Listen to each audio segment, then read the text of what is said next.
Hello दोस्तों, welcome to mind blowing classes. जो हमारा संविधान का अध्याय चल रहा था, भारतीय संविधान का विकास, निर्माण एवं उद्देश्य का, वो हमारा कंप्लीट हो गया था। इस चैप्टर के जो भी क्वेश्चन यूपीएसआई में पूछे गए हैं पिछले सालों में, पिछले 10 सालों के क्वेश्चन जो भी इस चैप्टर से पूछे गए हैं, वो सारे के सारे क्वेश्चन, सभी के सभी क्वेश्चन इस वीडियो को मैं आपको करवाने वाला हूँ। तो आइए पहला क्वेश्चन देखते हैं। ये सारे क्वेश्चन जो थ्योरी मैंने आपको कराई है, उस थ्योरी में आपको ये सारे के सारे क्वेश्चन मिलेंगे, ऐसा नहीं है कि मिलेंगे नहीं। तो पहला क्वेश्चन बोल रहा है कि निम्नलिखित में से किस क्षेत्र में वर्ष 1813 के चार्टर एक्ट में भारत में अंग्रेजी नीति के मौलिक परिवर्तन आया? भारत की अंग्रेजी नीति में मौलिक परिवर्तन कब आया, किस में आया, परिवर्तन आया? तो आपको मालूम होना चाहिए वर्ष 1813 के चार्टर एक्ट द्वारा भारत में अंग्रेजी नीति के मौलिक परिवर्तन किस में आया था? किस क्षेत्र में? शिक्षा के क्षेत्र में। किस क्षेत्र में आया था? शिक्षा के क्षेत्र में। इसी के द्वारा पहली बार शिक्षा के लिए 1 लाख रुपए प्रदान करने की बात कही गई थी। अगला क्वेश्चन देख लेते हैं। यूनाइटेड किंगडम की संसद के कौन से अधिनियम के बारे में कहा जाता है कि वो भारत के उदार, तानाशाही और जिम्मेदार सरकार की उत्पत्ति के अंत को दर्शाता है? कौन सा अधिनियम जो भारत में उदार, तानाशाही और जिम्मेदार सरकार की उत्पत्ति के अंत को दर्शाता है? तो ये कौन सा अधिनियम था? भारत सरकार अधिनियम 1919 था। भारत सरकार अधिनियम 1919 था। आप क्वेश्चन के आंसर करते जाइए। हर चैप्टर वाइज हम पिछले साल क्वेश्चन जो आए हैं चैप्टर कंप्लीट करने के बाद, उसके क्वेश्चन मैं आपको अवश्य कराऊंगा। अगला क्वेश्चन बोल रहा है, खाली स्थान ने पहली बार विधायिका को द्विसदनीय व्यवस्था लागू किया? किसके द्वारा विधायिका को द्विसदनीय व्यवस्था में लागू किया गया था? भारत सरकार अधिनियम द्वारा। भारत सरकार अधिनियम द्वारा। ये सारे क्वेश्चन मैंने करवा दिए हैं, इसकी थ्योरी सारी कराई है मैंने। अगला क्वेश्चन बोल रहा है, डॉट डॉट डॉट ने पहली बार देश में प्रत्यक्ष चुनाव की शुरुआत की? इसके द्वारा कुछ सीमित लोगों को उनकी संपत्ति, कर अथवा शिक्षा के आधार पर मताधिकार दिया। किसके द्वारा? मतलब शिक्षा के आधार पर मताधिकार का अधिकार, उनकी संपत्ति, ये सारे अधिकार किसके द्वारा दिए गए? किसके द्वारा दिए थे? भारत सरकार अधिनियम 1919 द्वारा। याद रखिएगा। अगला 5वां क्वेश्चन है, भारतीय संविधान लागू होने से पहले भारत का प्रशासन मूल रूप से किस दस्तावेज के अनुसार चलता था? मूल रूप से किसके अनुसार चलता था? सबकी को मालूम, भारत सरकार अधिनियम 1935 द्वारा चलता था संविधान लागू होने से पहले। अगला जो बोलते हैं, छठा जो क्वेश्चन है, संविधान सभा में किसी देशी रियासत के प्रतिनिधित्व ने भाग नहीं लिया था?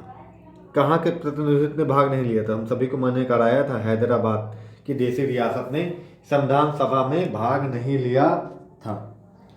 चलो अगला देखते हैं, 7वां क्वेश्चन। 7वां क्वेश्चन बोल रहा है, भारतीय संविधान का निर्माण किस सभा द्वारा किया गया था? संविधान सभा द्वारा, सभी को मालूम है। किसके द्वारा? संविधान सभा द्वारा। बी ऑप्शन सही हो जाएगा। 9 दिसंबर 1946 को नई दिल्ली में संविधान सभा की पहली बैठक संविधान सभागृह में हुई, जिसे अब कहा जाता है, जिसे अब क्या कहा जाता है प्यारे? जिसे अब क्या कहा जाता है? लोकसभा कक्ष कहा जाता है। जिसे अब लोकसभा कक्ष कहा जाता है। अगला क्वेश्चन है, काफी लंबा क्वेश्चन है।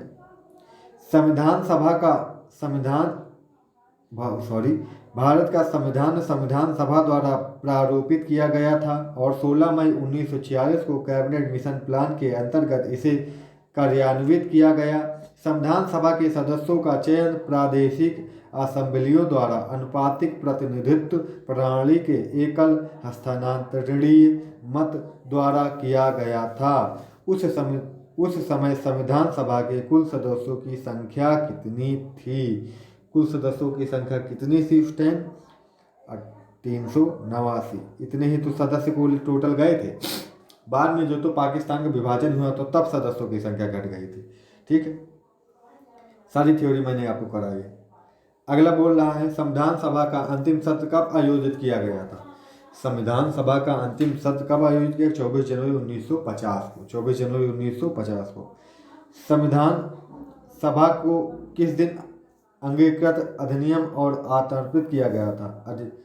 अधिनियमित अर्थात किस दिन लागू किया गया था। ठीक है, ये मान ला। अब यहाँ पे ये हिंदी कैलेंडर के अनुसार दे दिया था। 2011 में एक क्वेश्चन पूछा गया था, हिंदी कैलेंडर के अनुसार दे दिया गया, तो इसमें इसका ऑप्शन बी सही है। मित मार्ग शीर्ष शुक्ल सप्तमी संवत 2007 विक्रमी। अगला बोलता है 24 जनवरी 1950 को संविधान के 284 सदस्यों ने हस्तलिखित थे कितने? 389 थे टोटल। बाद में कितने लोगों ने इस पर हस्ताक्षर किए थे? 384, जिनमें से 15 महिलाएं थी। ठीक है, हस्ताक्षर किए जिसमें कितनी महिलाएं शामिल थी? अरे सॉरी, मैंने बता ही दिया था जिसमें कितनी महिलाएं थी प्यारे, जिसमें महिलाओं की संख्या 15 थी। ठीक है, ये क्वेश्चन मैंने नहीं पढ़ा था, ये मैंने पहले ही बोल दिया, 15 महिलाएं थी। अगला कह रहा था भारत का गणतंत्र के रूप में कब मनाया जाता? भारत का गणतंत्र के रूप में जन्म कब हुआ? गणतंत्र के रूप में जन्म कब हुआ? तो हम सभी को मालूम है प्यारे, 26 जनवरी 1950 को। अगला 14वां नंबर क्वेश्चन है खाली डॉट डॉट डॉट को भारत राजतंत्र को समाप्त करने वाला राष्ट्रमंडल का पहला देश बना। हालांकि इस निर्णय के बावजूद इसने कॉमनवेल्थ की सदस्यता जारी रखी। इस निर्णय के बाद भी इसने कॉमनवेल्थ की सदस्य बना रहा भारत। 26 जनवरी 1950 को राजतंत्र को समाप्त कर दिया इसने। ठीक है, बात समझ आ गई बात? 26 जनवरी अर्थात कुछ लागू होने की तिथि पूछ रहा है वो आपके। चलो अगला देखते हैं 15 नंबर क्वेश्चन। भारत का संविधान लागू होने के समय कितने अनुच्छेद और कितनी अनुसूचियां? सभी को मालूम 395 अनुच्छेद 8 अनुसूचियां थी। भारत के संविधान की मूल हस्तलिखित कापी कहाँ रखी है? बताओ प्यारे, ये क्वेश्चन भी मैंने आपको बताया था। 16 का सी सही हो जाएगा, संसद की लाइब्रेरी में रखिए। भारत का मूल संविधान द्वारा किसके हाथ से लिखा गया? भारत का मूल संविधान किसके हाथ? यूपी कांस्टेबल में आया था क्वेश्चन। भारत का मूल संविधान किसके हाथ द्वारा लिखा? प्रेम बिहारी नारायण द्वारा लिखा गया था। अगला है मूल हस्तलिखित संविधान भारत के प्रत्येक पृष्ठ को कलाकारों द्वारा निखारा और सजाया गया। ये क्वेश्चन मैंने शायद नहीं कराया था। किसके द्वारा हर मूल संविधान जो था उसके जो पृष्ठ थे, पेज थे, उन पेजों को कौन से कलाकारों ने सजाया और निखारा था? इसका शांति निकेतन। इसका क्या सही हो जाएगा? शांति निकेतन के कलाकारों ने। अगला है dot dot dot Granville Austin द्वारा गढ़ा गया एक शब्द जिसका अर्थ एक ऐसी व्यवस्था जो मजबूत केंद्रीय सरकार को जन्म देती है, लेकिन इसका मतलब यह नहीं है कि इससे प्रदेशों की सरकारें जो केंद्रीय नीतियों का कार्यान्वयन करती हैं कमजोर पड़ जाती हैं। उदाहरण स्वरूप भारत क्या है? ये क्या था क्वेश्चन? ये काफ़ी टफ क्वेश्चन माना जाएगा, काफ़ी टफ क्वेश्चन माना। इसका आंसर हो जाएगा सहकारी संघवाद। ऐसे एक दो क्वेश्चन आ ही जाते हैं। ये किसमें पूछा? यूपीएससी 2017 में पूछा गया था।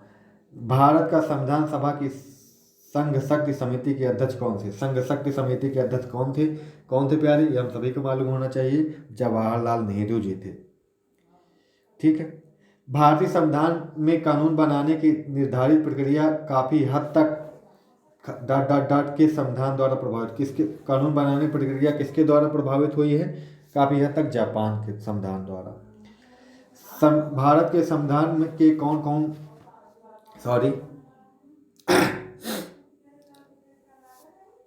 कह रहा भारत के संविधान के कौन से भाग रूस से लिए गए? रूस से कौन से भाग लिए गए हैं प्यारे? तो हम सभी मालूम पंचवर्षीय कौन से भाग? ये ऑप्शन सही हो जाएगा यहाँ पे पी और आर। पी पंचवर्षीय योजनाएं, आर और मौलिक दायित्व अर्थात मौलिक कर्तव्य, और पंचवर्षीय योजनाएं हमें रूस के संविधान रसिया से ली हैं। ठीक है, अगला 23 नंबर क्वेश्चन देख लेते हैं। टोटल 40 क्वेश्चन है यहाँ पे, सभी के सभी इसी चैप्टर के हैं जो मैंने चैप्टर आपको करार दिया है। 23वां क्वेश्चन का आंसर है कितनी अनुसूचियाँ थे? इस समय संविधान में कितनी अनुसूची हैं? 12 अनुसूची हैं। कितनी अनुसूची हैं प्यारे? 12 अनुसूची हैं। 24 नंबर क्वेश्चन है, राज्य और केंद्र शासित प्रदेशों की सूची भारत के संविधान की खाली स्थान अनुसूची में लिखित है। कौन सी अनुसूची में राज्य और उसकी आती है? तो पहली अनुसूची में। ठीक है, राज्य और केंद्र शासित की सूची भारत के संविधान की किस अनुसूची में? पहली अनुसूची में उल्लिखित है। ठीक है, ये दोनों चीजें, राज्य और केंद्र शासित प्रदेश के बारे में किसने में पढ़ना है? पहली अनुसूची में। ये सारे अनुसूची वाला टॉपिक मैंने कराया था। भारत और बांग्लादेश के बीच भूमि सीमा समझौते पर हस्ताक्षर होने के बाद बांग्लादेश के साथ कुछ विशेष अंतक्षेत्रों की अदला बदली करने तथा अंतक्षेत्रों के निवासियों को नागरिकता देने के लिए संविधान की किस अनुसूची में संशोधन की आवश्यकता है? किस अनुसूची में संशोधन की आवश्यकता है? तो आपको मालूम होना चाहिए सी, पहली अनुसूची में ऐसा वर्णन है। ठीक है, अदला बदली, क्षेत्रों की अदला बदली, ये सारी नागरिकता वगैरह ये सब किस अनुसूची में आता है प्यारे? ये पहली अनुसूची में आता है। किस अनुसूची में आता है? पहली अनुसूची में आता है, तो उसी में संशोधन करना पड़ेगा। शपथ और अभ्युष्ट, ये शपथ किस अनुसूची में आते हैं? मैंने आपको बताया था, शपथ का प्रावधान किस अनुसूची में है? तीसरी अनुसूची में। अगला क्वेश्चन, शपथ आए तो पूरा क्वेश्चन पढ़ने की जरूरत है क्या है? फिलहाल क्वेश्चन पढ़ना चाहिए, क्या पता किसकी अनुसूची, सारी सबकी सभी तीसरी अनुसूची में सबकी शपथ नहीं है ना उसमें। राज्यसभा में भारत के प्रत्येक राज्य के लिए सीटों के आवंटन का किस अनुसूची, अर्थात सीटों का आवंटन किस अनुसूची में? राज्यों के लिए सीटों का आवंटन किस अनुसूची में आता है? चौथी अनुसूची में। ध्यान रखिएगा। कौन सा राज्य भारतीय संविधान की छठी अनुसूची में उल्लिखित नहीं है? छठी अनुसूची में कौन सा राज्य नहीं आता है? छठी अनुसूची में कौन सा राज्य नहीं आता प्यारे? ये इसका ऑप्शन हो जाएगा, ऑप्शन ए नागालैंड। अगला क्वेश्चन है, निम्नलिखित में से कौन सी भाषा संविधान की रचना के समय 8वीं अनुसूची में उल्लिखित थी? कौन सी भाषा उल्लिखित थी? यहाँ पे आंसर हो जाएगा डी, कश्मीरी भाषा उल्लिखित थी। बोडो, कोंकणी, सिंधी बाद में जोड़ी गई। भारतीय संविधान की भारतीय गणराज्य की आधिकारिक भाषाओं की सूची प्रदान करती है। भारतीय संविधान की आधिकारिक भाषाओं की जो है उसको कौन सी अनुसूची में आती है? किस अनुसूची में आती है? डी, 8वीं अनुसूची में भाषाओं का वर्णन है। ऋषभ चक्र और अश्व युक्त सारनाथ का सिंह चतुर्मुखी स्तंभ शीर्ष राष्ट्रीय प्रतीक के रूप में कब स्वीकार किया? अर्थात सारनाथ का अशोक स्तंभ राष्ट्रीय चिन्ह के रूप में कब स्वीकार किया गया था? इसको वीडियो मैंने ये पहले ही वीडियो में सारी के सारी राष्ट्रीय प्रतीक मैंने आपको करवाए थे, उसमें इनका वर्णन है। तो 26 जनवरी 1950 को स्वीकार किया गया था। राष्ट्रगान जनगण मन की रचना किसने की? तो हम सभी को मालूम, जनगण मन अधिनायक जय है, तो रविन्द्रनाथ टैगोर जी हैं। आखिरी स्लाइड है। संविधान के अनुसार निम्नलिखित में से कौन सी भारत की राष्ट्रीय भाषा है? संविधान के अनुसार निम्नलिखित में से कौन सी भारत की राष्ट्रीय भाषा है?